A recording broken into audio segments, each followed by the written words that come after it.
Kathryn Power, in her position as the director of the Center for Mental Health Services, is the one who is on point for making sure that our mental health services across this country are excellent, that they're accessible, that they're available, for championing mental health promotion as well as championing effective treatments at the community level.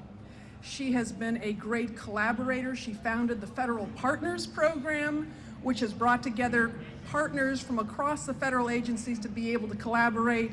I will tell you, you will find no more deserving person than Kathryn Powers for this year's 2011 Communication Muse Award. Please join me in welcoming her now.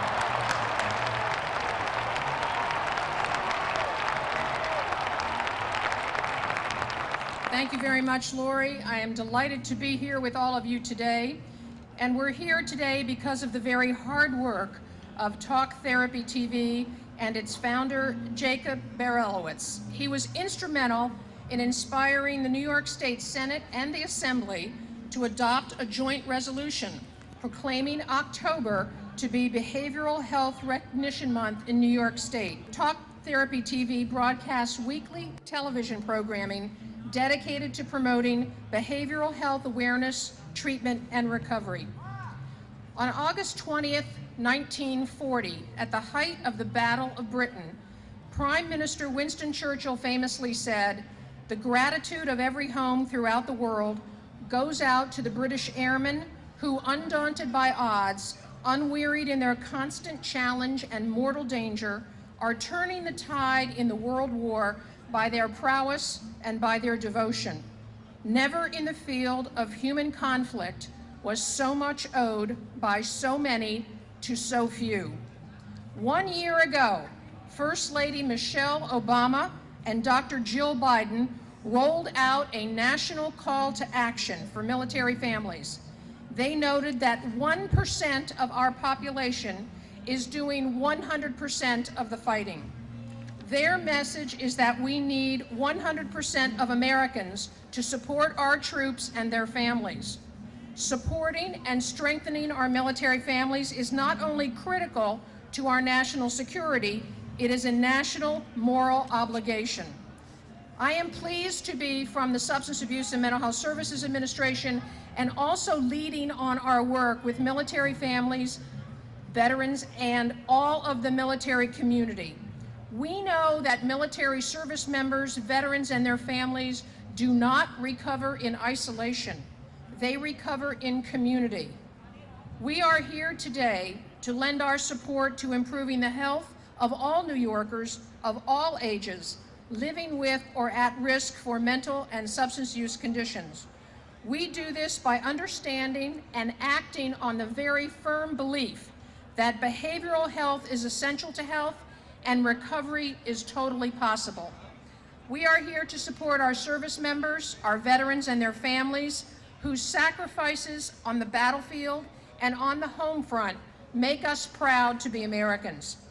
Recovery as a process is reflected in a working definition of recovery developed by SAMHSA, who are in recovery themselves. And that definition says that recovery from mental and substance use conditions is a process of change through which individuals work to improve their own health and well-being, live a self-directed life, and strive to achieve their full potential. The recovery process is holistic and person-driven, and it occurs through many pathways. Most importantly, recovery emerges from hope.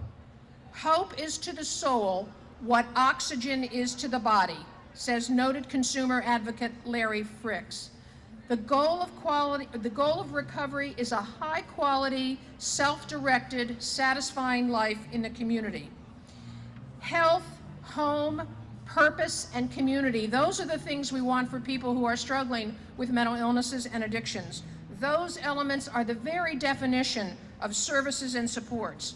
We have a responsibility as a nation to move forward from a focus on sickness and disease to one that is based on prevention and wellness. And we will do that by creating safe and healthy communities. But it's not enough just to treat someone who becomes ill. We must promote health, we must promote and prevent disease, and we must do that before it occurs. In addition to ensuring the availability of preventive services, we must create healthy and safe communities, eliminate health disparities, and empower people to be well. In fact, the President himself has noted the brave men and women, says President Obama, are part of what he calls the 9/11 generation, the more than 5 million service members who have worn the uniform this past decade and their families. As President Obama said, there they were on duty that September morning.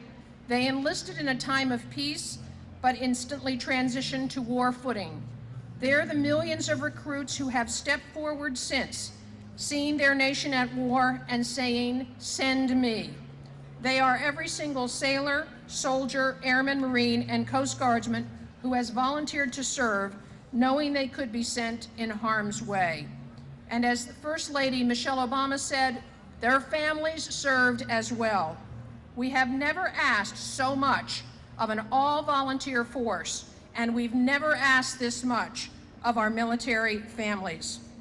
During the time here in New York, you have begun tremendously wonderful work on a training program that's become a model for the rest of the country. The Veterans Mental Health Training Initiative, launched in 2010, is a partnership in New York of the New York chapter of the National Association of Social Workers, New York State Psychiatric Association, and the Medical Society of the State of New York. Wonderful, wonderful achievement to focus on the needs of veterans. Ultimately, we are all here today to celebrate the strength and the resilience not only of our service members and their families, but of all New Yorkers and all Americans with behavioral health conditions who are living full, productive, and healthy lives.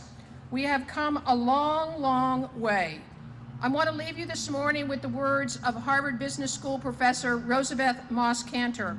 She said, "The things that sustain change are not bold strokes, but long marches." We are on that march now. We have come far, but we still have a long way to go. Our destination is a time and place when all individuals with mental and substance use conditions are invited, welcomed, and expected to become one of us. You are my inspiration and my guide as we go forward. You are recovering from mental illnesses and overcoming your struggles with addiction. You are the families and the friends we are supporting always. You are the dedicated professionals and peers who are offering a message of hope and understanding. You help me remember, as Ralph Waldo Emerson said, that health is the first muse. I honor all of your commitment, your service, and your courage, and I am so proud to walk with you today. Thank you very much. We just heard from Kathryn Power in such wonderful words about the services throughout our country, veteran services in New York, and she's doing some incredible work on the national level. And we're so honored that she was able to come out here today from Washington, D.C. and speak to all of us. We're presenting Kathryn with the Communication Muse Award today, and the reason is because with all of the hard work that she does on the national level, working on policies, working on treatment, she takes out the time and recognizes the importance of communicating the message of hope and recovery for all, and that is so very important. And not only that, but she has taken the time to support others and to encourage others to do that very important work. So thank you so much, Kathryn.